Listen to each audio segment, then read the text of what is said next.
Shabbat Shalom everyone, welcome to another week here in Belmont, another parasha for us to learn from. Welcome to the weekly sermon. Although that we have opened up shul now for a few weeks, I still miss you and I still want to see you in person. For those of you that feel safe to do so, please do join us back in shul. It's still having a lovely experience, even with the masks and the lack of singing and a bit of distance and no kiddish.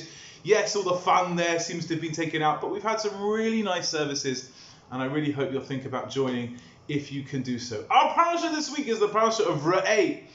And at the beginning of our parasha, Moshe Rabbeinu is standing once again, talking to the Bnei Yisrael, talking to the Israelites, begging them to continue in the Messiah, to continue with the traditions, to keep the mitzvot, to keep halacha, to walk in the way of Hashem.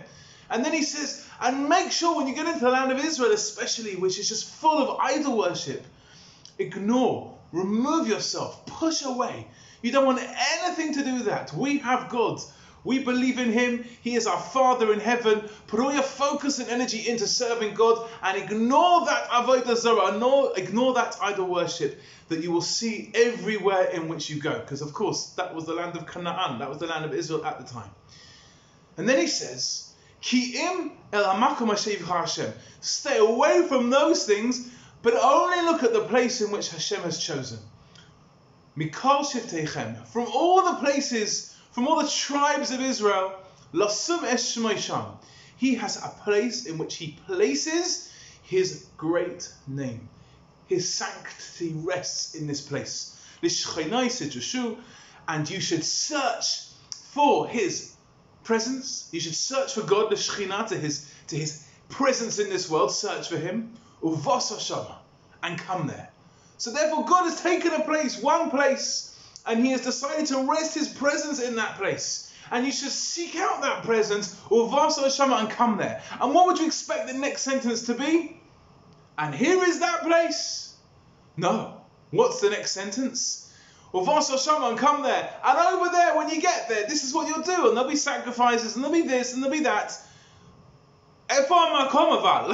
Where is this place? You told me there's a really important place, and I've really got to look for it, and I've really got to come there, and this is what I'm going to do there, and yet you've left out, where is it?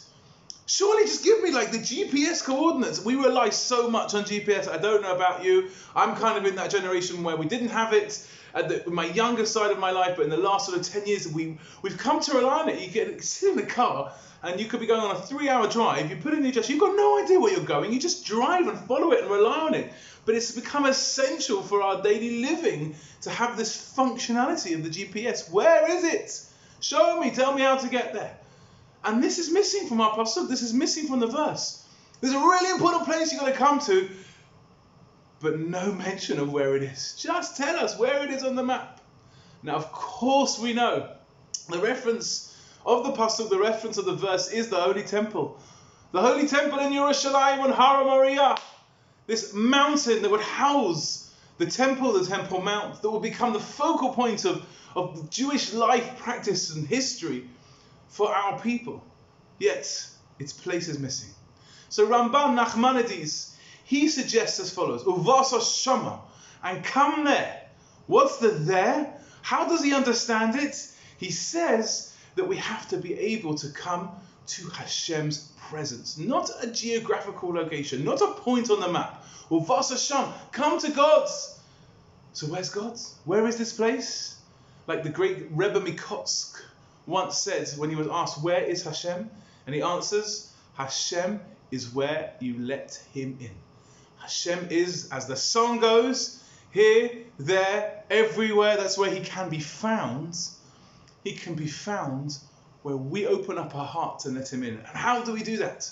The real trick to this, the real key to this is to open our eyes widely and to be able to see Hashem in every situation, in every scenario, in every point of my life, in every interaction, relationship, person, situation and scenario. How God and His hand and loving embrace are guiding us, showing us the way. Just we have to be able to use the right pair of glasses to be able to see that. And that's our parasha. Reeh, open your eyes and see.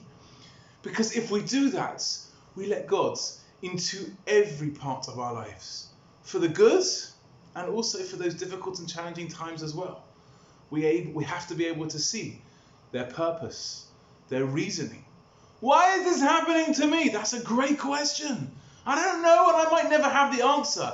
But surely the journey of soul searching and reflection will help me to come to something positive that I can take away from every situation and scenario. So therefore we have to understand this verse. Come there, Uvasa Shama. It's not a place. Okay, maybe it is a place as well. Maybe that was the literal meaning of the verse. But we can also understand the verse is come to this place. Come to the place in which we can let God in. Come to the place in where we can see the presence of God, where we can forge and build that relationship with Him. That's the place. For so long, that place was Shul. For so long, for so many communities all over the world, the central place, Uvasa Shama, where do people come if they wanted to connect to God? They came to our building. They came and sat downstairs in the shul. They would listen to the rabbi's sermon. They would join in the beautiful Kedusha with the choir. They'd have a good fishbowl and natter outside. This is the place in which we come to for our Jewish life, practice and connection. But what have we seen over the last 4 months? That maybe we can have that connection where we let Him in. Maybe we can have that connection in our living room, in our garden, in our car driving. We've forced ourselves to move from place to place. Now the shul is essential, and as I said before, it's the very backbone of our community. The daily services, the weekly services, filling this community centre with our members to interact. It's a lifeline for so many people. But as we are forced to look outside of the building, let us realise that we have the ability, it's inside every single one of us, to open up our hearts and to let God in. And then that's how we seek Him out. We seek Him out. We find Him in the most random and sometimes those places where we're looking for Him the least. But if we can recognise that and we can feel His presence, it doesn't have to be in Shul or in Jerusalem. It could be anywhere in which we choose. That's also our challenge. Can we really let Him in to all those places? Can we have meaningful experiences not in the places that we're used to? With God's help, with a bit of soul searching, with a bit of thought, and the ability to re'eh, to see, to open up our eyes.